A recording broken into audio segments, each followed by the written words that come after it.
tell you what, I was going to read it, but by public request in here, I was told, no, let the lad himself read it. So, Stan, are you going to read it for us? I will. And what we might do is, I've got Glenn Miller and a nice I Dream of Jeannie with the light brown hair, and that might just be underneath you while you're reading it out.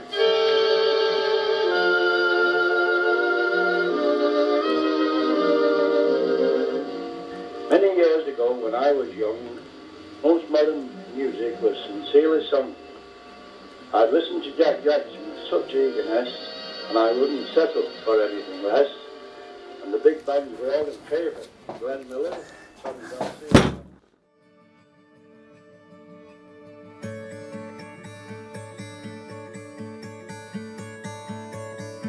Well, I think I've always been one for telling jokes and rhyming and that sort of thing, and as far as I can remember, where I used to send a birthday card or a Christmas card or something like that, I'd try to put a couple of laughing lines on it, you know, to make some people say, oh, that was funny.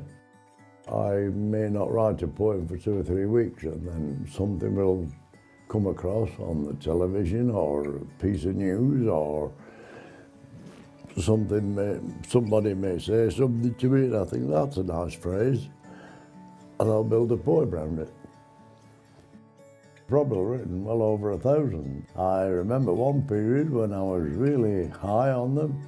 I wrote 3 poems in one night, and all on different subjects, which took a bit of doing because I had to change my mind around a bit, sharpish, my way of thinking. But normally, I sit down maybe for an hour or an hour and a half and compose a poem. I'm not the best of spellers, so I have to get the dictionary out. As you go through life and your interests change, your biggest influences, well, some of the first artists I was really infatuated with was Al Jolson, Mario Lanza, Tony Martin.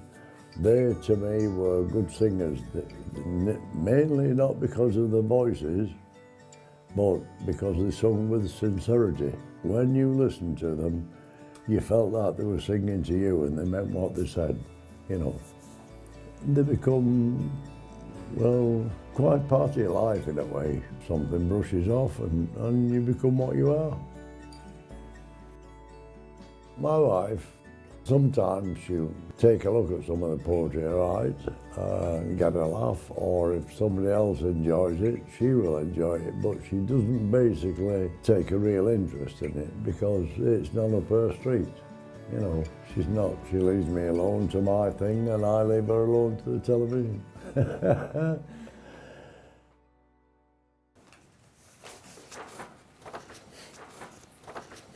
I've named this A Love Never Lost. Sometimes as I sit watching the clouds rolling by, I lovingly think of my own mother and dispatch a sigh. For she was a lady, a mother of all mothers, who gave me a love and 2 older sisters and 2 older brothers. Because my father died early on in my life, she took on the role of both husband and wife. Now, she worked hard all her life because she was able to make sure that there was good food on the table. Well, as the family grew older and one by one left the nest, she knew in her long run it was all for the best. Did her heart pang with sorrow, sitting all alone at night, for she had done all in her power to make sure things were right. If I could talk to you now, Mother, I would just let you know we were all very reluctant to sadly let you go, but you did your very best to give us all a good start, and I know we all thank you from deep in our heart. Maybe one day as a family, once again we could all meet. I know through love you will be in for a treat, for we will unite and return the love that you gave. All I can do now is shed a tear when I visit your grave. Signed, The Young One.